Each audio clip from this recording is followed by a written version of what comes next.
کبھی اکیلے میں ہاتھ اٹھا کر بات تو کرو نا اس سے کہ اللہ پریشان ہوں، مالک دکھی ہوں، اللہ بیمار ہو گیا ہوں، مالک روزی کے مسائل ہیں،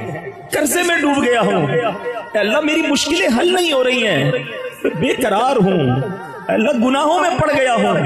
مانگو نا اپنے رب سے، کرو تو صحیح بات۔ میں آپ سے پوچھتا ہوں، ایک طرف تو کہتے ہو کہ اللہ ماں سے بلکہ کئی ماؤں سے زیادہ چاہنے والا ہے، اور دوسری طرف مجھے بتاؤ اگر تڑپ کر اللہ کو پکارو گے کیا وہ دامن رحمت میں نہیں چھپائے گا؟